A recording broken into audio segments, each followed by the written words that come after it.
There was a time when mastering wasn't optional. It was part of making music work at all. If you got it wrong, the needle literally will jump off the record. But today, everything is digital.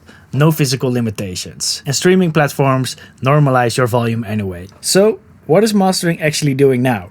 Let's find out.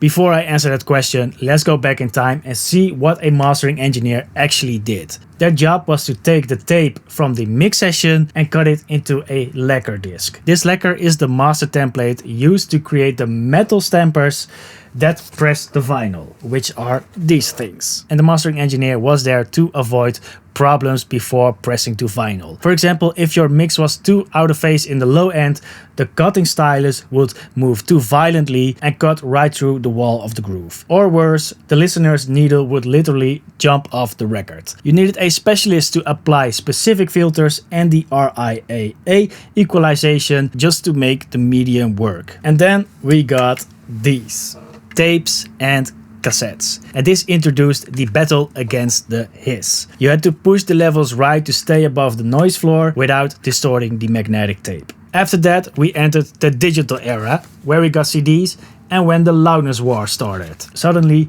we had a digital ceiling of 0 dB. We didn't have to worry about jumping needles anymore, so we started seeing how far we could squash the life out of music just to make it sound louder than the competition. Fast forward to 2026, we don't have physical grooves. We have LUFS targets on Spotify and Apple Music that turn your loud masters down anyway. And we have AI tools like the ones I've talked about in a previous video that can fix your balance in one click. So if the physics are gone and AI is here, why am I still sitting behind this desk? Because mastering has evolved from a technical requirement into a perspective requirement. Nowadays, the biggest threat to your music isn't technical failure, it's indecision.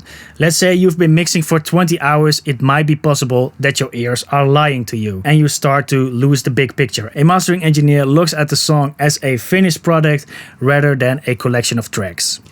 As I said before, AI works on averages. It looks at a million songs and says, this is what a hit song should sound like. But what if your song isn't supposed to sound average?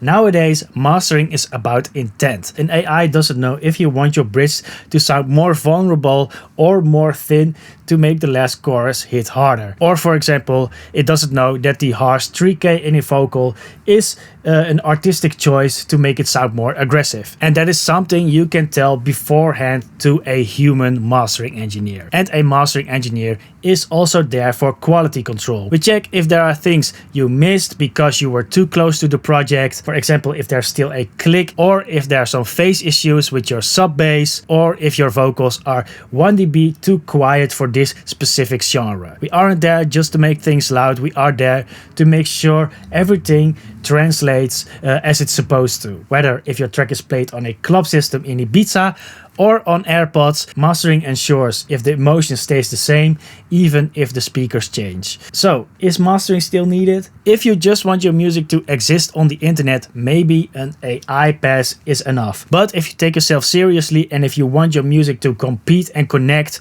you need that final human touch. You need someone to say, this is finished, this is ready for release. And now the tools have changed from needles and tape to plugins, but the goal stays the same, bringing the artist's vision to the listener without anything getting in the way. Let me know what you think. Do you still hire an engineer or have you fully moved on to AI mastering? Let's talk about it in the comments. Thanks for watching and listening to me ramble about mastering. Don't forget to hit like and subscribe. My name is Moxie Mappy and I'll see you on the next one. Peace.